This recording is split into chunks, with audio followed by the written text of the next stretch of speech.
यीशु तेरे प्यार को मैं कैसे बयां करूं, यीशु तेरे प्यार को मैं कैसे बयां करूं।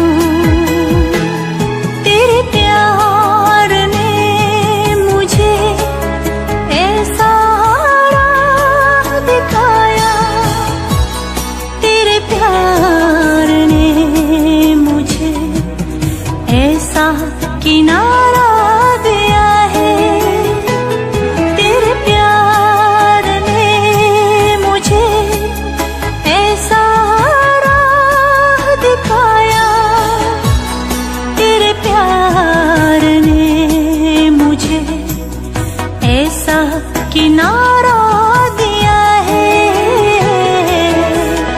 यीशु तेरे प्यार को मैं कैसे बयां।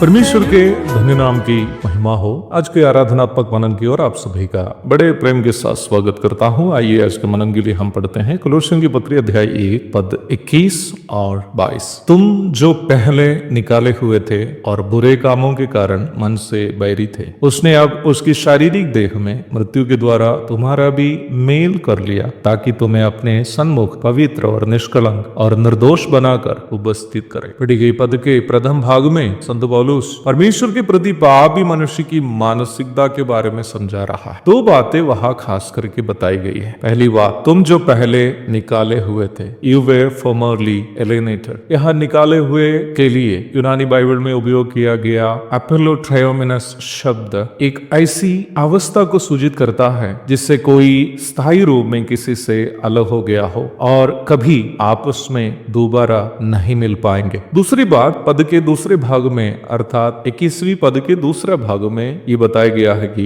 इस प्रकार मनुष्य परमेश्वर से क्यों स्थायी रूप में अलग हो गया है। वहां हम इस प्रकार पढ़ते हैं, बुरे कामों के कारण मन से बैरी थे, hostile in mind, engaged in evil deeds. इस भाग का हिंदी अनुवाद और मूल भाषा के अर्थ में थोड़ा सा अंतर है। हिंदी अनुवाद से हमें ये समझ में आ जाता है कि मनुष्य बुरे कामों को करता है इसलिए वह मन से परमेश्वर का बैरी है, बल्कि मूल भाषा के अनुसार अर्थ यह है कि मनुष्य मन से परमेश्वर का बैरी है इसलिए वह बुरे कामों को करता है। पौलुस जब कहता है कि तुम जो पहले निकाले हुए थे और बुरे कामों के कारण मन से बैरी थे, वह प्राथमिक रूप में कुलुसी के विश्वासियों से और उसके पश्चात हम सभी विश्वासियों से ये बात कह रहा है। ये पद एक ऐसी पद है जो मुझे काफी सोचने के लिए मजबूर की। हमारी अवस्था प्यारो कितनी दयनीय थी, भयानक थी। और ये कहना गलत नहीं है कि उद्धार पाने के बावजूद भी हमारा शरीर पाप से प्रदूषित ही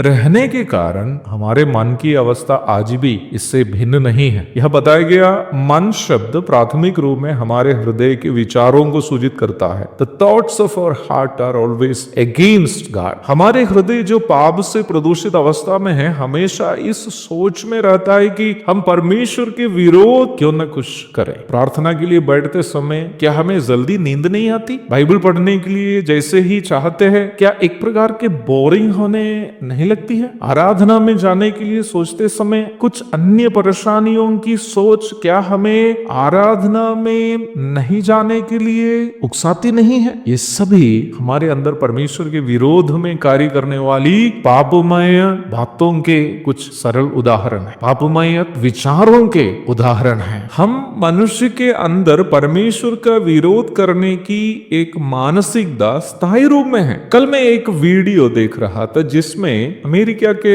मैसाचुसेट्स की एक महिला के साथ बातचीत थी। निम्न महिला खुद की पहचान एक शैतान पूजक के रूप में और शैतान चर्च के सदस्य के रूप में वीडियो में देती है। उसके द्वारा बताई गई एक बात मुझे कुलुसी अध्याय 1 की 21 की याद दिलाई। उससे जब पूछा गया कि शैतानवादियों का मूल सिद्धांत क्या है, उन्होंने इस प्रकार जवाब दिया, हमारा कोई स्थायी सिद्धांत नहीं है, बस हम परमेश्वर के नाम में संसार में पालन किए जाने वाले सभी गतिविधियों का विरोध करते हैं। We don't have any special doctrine, we just oppose whatever people do in the name of God. That was her reply. आगे इसके लिए एक उदाहरण स्वरूप उन्होंने लैंगिक स्वतंत्रता को बताया। उसका कहना यह था कि परमेश्वर ने संसार में लैंगिकता के लिए सीमाएं रखी है, वे उसे नहीं मानते। हम चाहते हैं कि जिसको जिसके साथ भी लैंगिक संबंध रखने की इच्छा है उसके साथ करने का स्वतंत्रता मिलना चाहिए। मेरे प्यारो, वचन में कितना स्पष्ट रूप में पाप से प्रदूषित मनुष्य की उस मानसिकता के बारे में जो परमेश्वर का विरोध करती है समझाया है। अर्थात हमारी इस अवस्था में हम स्थायी रूप में परमेश्वर की उपस्थिति से निकाले गए थे, क्योंकि हम परमेश्वर से नफरत करते थे। We had hatred against God in our mind. हमारे अंदर परमेश्वर से नफरत भरा हुआ था। उसके बावजूद यीशु मसीह ने, जो परमेश्वर का इकलौता पुत्र है, अपनी मृत्यु के द्वारा हमारे ऊपर आने वाली अनंतकालीन मृत्यु को हम पर से दूर कर दिया और हमारे पापों को अपना लहू से धो दिया, ताकि वचन के स्नान के द्वारा हमें शुद्ध और निर्दोष एवं निष्कलंक करके पिता परमेश्वर की उपस्थिति में उपस्थित कर सके। आज इस सप्ताह का प्रथम दिन में हमारे अंदर परमेश्वर से जो नफरत भरा है उसे पवित्र आत्मा से उत्पन्न प्रेम से दूर करके प्रभु की उपस्थिति में बैठकर आइए उनकी हम आराधना करेंगे। प्रभु से कहेंगे, हे प्रभु, मुझ बाहरी से जो स्वभाव से आपसे नफरत करता था, प्रेम करने के लिए धन्यवाद। आपके सामने सिर झुकाता, साष्टांग प्रणाम करता, तेरी आराधना करता, प्रभु के धन्य नाम की महिमा। आमीन। अंधेरों से तूने मुझको बचाया, शैतान की बंधन से मुझको छुड़ाया।